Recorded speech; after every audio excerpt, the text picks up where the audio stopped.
Bonjour à tous et bienvenue sur le podcast de Stella et les livres.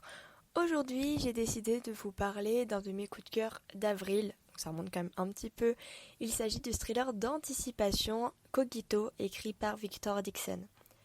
C'est Roxane qui a 18 ans et qui a plongé dans la délinquance quand ses parents ont perdu leur emploi, remplacés par des robots.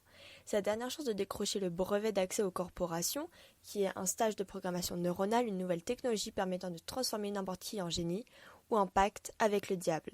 Pour les vacances de printemps, Roxane s'envole pour les îles Fortunées, une archipel tropicale futuriste, entièrement dédiée au cyberbachotage. Mais cette méthode expérimentale, qui utilise l'intelligence artificielle pour améliorer la substance même de l'esprit humain, est-elle vraiment sûre? En offrant son cerveau à la science, Roxane a-t-elle vendu son âme au diable? Demain, l'intelligence artificielle enverra toutes les strates de la société. L'ultime frontière sera notre cerveau.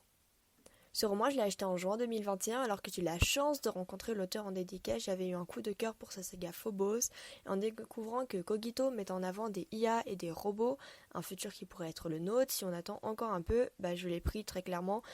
Forcément, j'ai directement accroché malgré un début qui pour moi était un peu lent, mais bon, en même temps, il pose un peu le contexte, donc on peut pas trop en vouloir. Et le roman, il est magnifiquement écrit, la plume de l'auteur, elle est juste magnifique, comme j'avais déjà pu le constater en lisant Phobos. L'idée générale de l'œuvre, elle est très intéressante et surtout très bien développée, il y a une très belle morale derrière cette fiction. Et j'ai beaucoup aimé l'idée des îles Fortunées, c'est le lieu qui permet de réellement comprendre les enjeux que représentent les IA dans la société dans laquelle vit Roxane. Comme je le dis un peu trop souvent, c'était d'une passion passionnante. J'ai aussi apprécié toutes les petites références telles que Descartes, Léonard de Vinci et tous les autres. Enfin, vous avez compris quoi.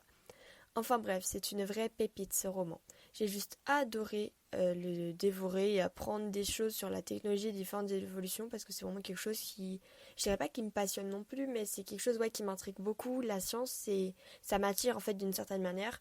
Donc découvrir un roman entièrement axé là-dessus, sur un futur potentiel, j'ai vraiment adoré, c'était incroyable. En plus, l'héroïne, je la trouve qu'elle est vraiment, enfin je sais pas, mais genre elle est très posée, très bien développée, très enrichie.